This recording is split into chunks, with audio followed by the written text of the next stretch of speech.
everybody, welcome to 4funzees. I am Mech. And I'm Johnny. And this is 4funzees.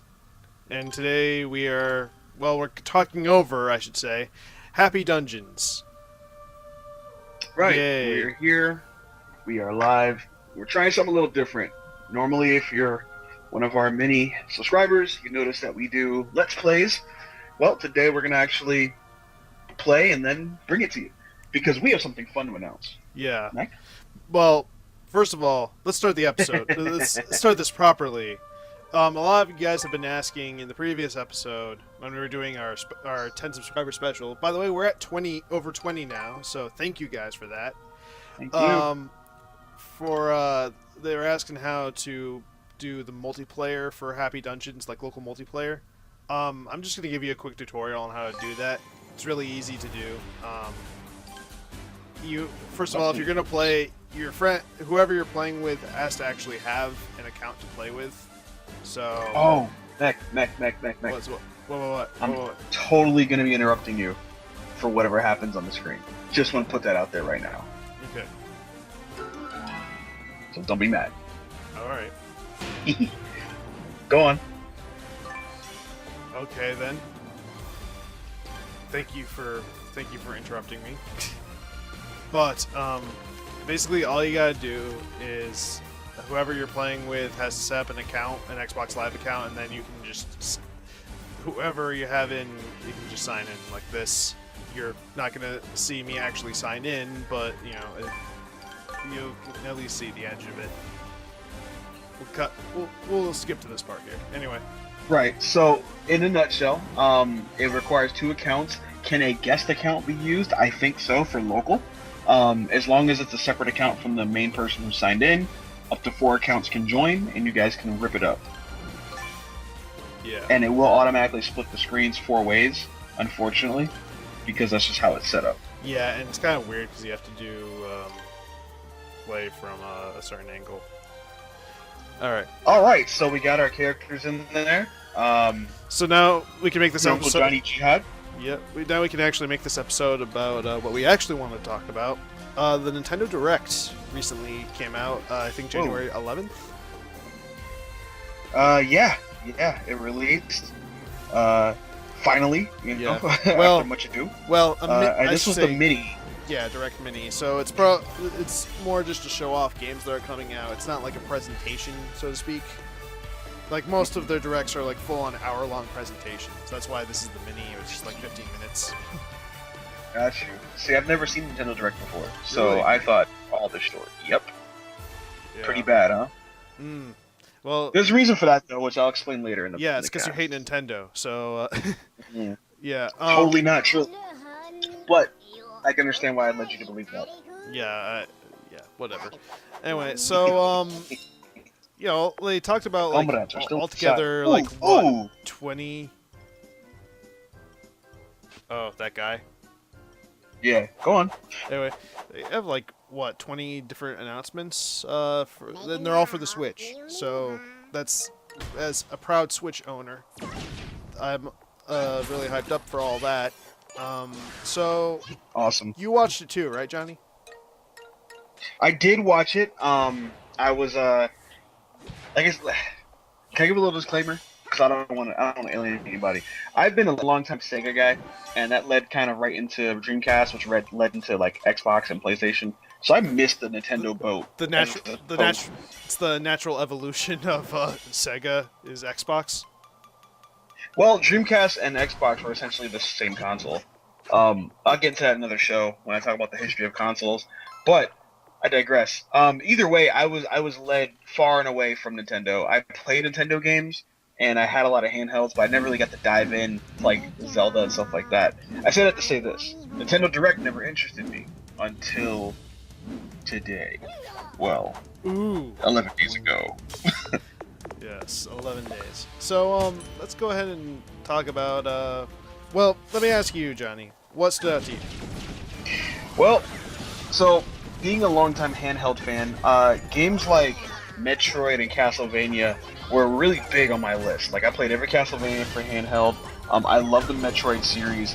But oftentimes, you want to try something a little different, right? So I picked up Kingdom Hearts for the handheld and was immediately in love. Kingdom Hearts is such a thorough story. It's a little convoluted and complicated, but I loved it. So that put me really, I guess, in a good light with what Square Enix could do.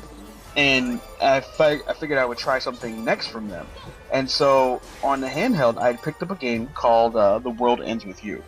And man, when I tell you that changed my life. I love that game. Start to finish, the dialogue, the clothing, the fashion stuff, the little pog thing they had, I don't remember now. But man, I played that game so much. I loved it. Beat it twice. So that was a long time ago. Then, on the 11th, Nintendo announced The World Ends With You remixed on Nintendo Switch. And I almost lost my mind. Because they announced it first like it didn't matter. That's all that mattered to me. Just so you understand, it's a motion-controlled game with a lot of the battle being about what you can draw on the screen, and now I assume it's about what you can control with the Joy-Cons. But man, I'm excited. I'm really excited about this, and apparently they added a little something to it, so now there's an extra chapter that I'm completely unaware of. So I am hyped. I still have the 3DS version. I might even run through that a little bit, but I'm buying this day one. So for me, your Uncle Johnny, I am hyped about The World Ends With You on Nintendo Switch launching in 2018. By Square Enix. That's my jam. Cool. Yeah, I have like a love-hate relationship with Square Enix. I mean, they're like sometimes they're really good, sometimes they're meh. I mean, like Nier Automata or however it's pronounced, like that was awesome. But like, You played it? A little bit. Awesome, I mean, awesome. For what it was, for the little bit that I played was amazing. So there's that. It's like obviously Final Fantasy is a classic, but they're not always good. I don't know if you've ever played, or if you've ever heard of King's Knight. Nope. It's not good. It's like before Final Fantasy came out, like the very first one. It's like Look at that mage laying them out. Go on. Yeah, if only that stupid guy with the spear was like more efficient or whatever. Oh, he's always half dead, so we should give him a pass this time. Yeah. All right. Let me talk about the stuff I was hyped. The main thing I was hyped for. All right. Take a breath and let me hear it. The main thing I heard at the very end, Dark Souls Remastered. Praise the sun. Yes. Now, I'll be honest, I've never played Dark Souls, but No? Okay. as soon when they announced, I've also never played Skyrim, so that's my fault. But it brought back my interest in playing it again. Obviously, it's known as being absurdly hard because every game journalist organization has to compare any game that's slightly difficult to Dark Souls now. But it looks interesting. I want to try it out. That's really all I have to say about that. That's it? Ah, come on. Okay, Right, well, let me chime in a little bit on that then, because you made a good point, and I find it actually really frustrating as a video game journalist, which I am dubbing myself now officially as of tonight. You hear that, E3? Anyway, I completely agree. I feel like it's a cop-out to say this game is the Dark Souls of whatever, or it's as hard as Dark Souls. I think Dark Souls did an amazing thing creating a game that really challenged the player, and this is from someone who's only watched video clips. I'm not going to pretend like I played it, experienced it myself. However, I have played hard games that had a similar combat system, and I can tell you they're wildly rewarding if done properly. And it sounds like from Dark Souls player base that it was done properly 3 times, with Dark Souls 3 probably being the easiest of the series by comparison. And our next, I thought it was 2. Hold on. No, I 3. I want to chime in on what you had to say too. Well, Bloodborne is also kind of like a spiritual successor, so that was also considered really hard. The thing I have with Dark Souls is that I actually watched an interesting video saying that Dark Souls is not is not really that hard. That it's more of like the thing that makes it difficult. It's almost like artificial difficulty. It's like it's just that there's a large spot between save points, and it's like, and a lot of it relies on like muscle memory or getting into like a certain mindset while playing the game. that's something that all games really do. So it's like, it's not a really fair comparison to call it absurdly hard. What would you call it then? What I would say is like it's a hack and slash game with RPG elements. That's it relies heavily on reflex and skill. Reflex and muscle memory to beat the game. Okay, so what So, do you think makes it hard then? Just do you agree with that? That this thing save points? There's distance save points, and a lot of it is like just memorizing patterns after a while. It's sort of like if you play any like shoot 'em up, it's gonna be like kind of meh the first time you play it. You're gonna be like really bad on it, but if you play it enough times, you're gonna memorize the attack patterns, and you're just gonna be amazing at it. Sounds like you're referring to Undertale. But yes, you're right. You're absolutely right. I believe that there's a muscle memory to every game. I feel like the older games had it more dialed in because there weren't a lot of options. A lot of newer games pride themselves on unique experiences every time you turn them on.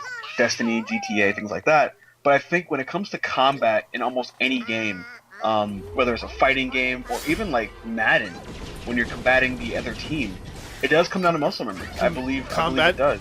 Combating the other team? Exactly.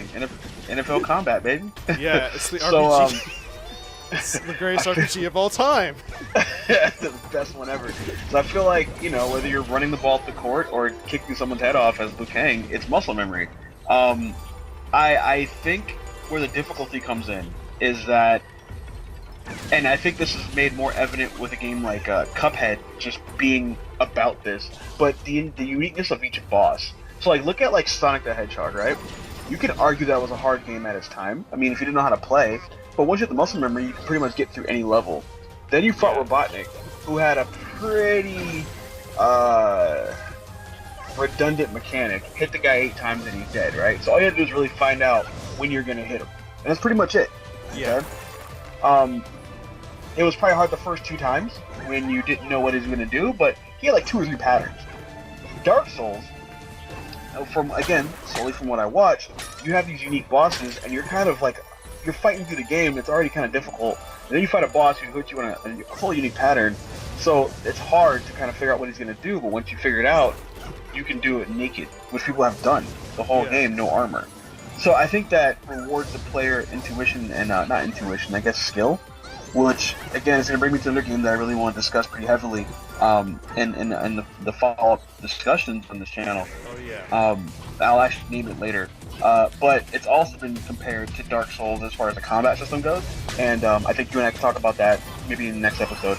But back to the point, back to your main point, all the games being compared to Dark Souls is kind of annoying. I feel like it's a cop-out. Each game is unique.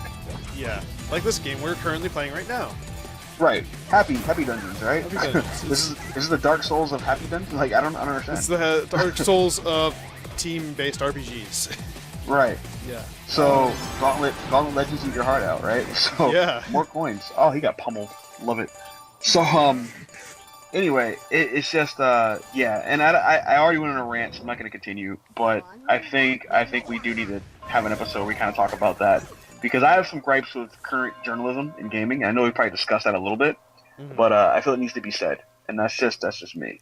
Yeah. Level up your stuff, man. Enemy's too tough. Try improving your weapon. I can't read that. All right, whatever. Yeah, that's too bad. Okay, well, I guess I'll the other level 2. Yeah. The other thing that caught my eye, not so much out of hype, but just interest in it. I don't know how to pronounce this, but Ys 8, I think. Oh, okay. Okay. I've not played any of the games in that series, but it looks amazing from a visual standpoint, and gameplay-wise, it looks really cool. I'm just obviously it's my guess is it's kind of an RPG, but I didn't. Oh, you're breaking up, Blake. I don't know. I'm breaking up. You're breaking up on my end. You're not breaking up on your end. You just ignore that. Hey. Yeah. Hey, mama, said the way you move. said Gonna make you sweat. Gonna make you groove. Anyway, so yeah, East looks interesting. Lacrimosa of Dana. Yeah, Yeah. that's gonna be pretty interesting. So, this is the first Ys in 8 years. That's Yeah. probably why it's called a Ys 8. Yep. Ys. All right. So I'll tell you what. Let's wrap this one up, guys, and then next time we want to discuss the rest of the games that were announced at the Mini, Nintendo Direct Mini, as well as our thoughts on them. So if you like what you hear, do what YouTubers do, like and subscribe. And if you enjoy the content we're on our channel, leave us some feedback. We'd love to say words you like to hear or something. Say words you like to hear? That's a new one. I'm trying to spice it up, man. Yeah, I mean, what? Maybe people want to watch us for our own unique opinions, so maybe they don't care what we have to saying what they want to hear. If they want to hear our unique opinions, doesn't that accomplish that? Well, yes, but okay, we're overthinking it. Bye, everybody. Take care. Play us out. There it is.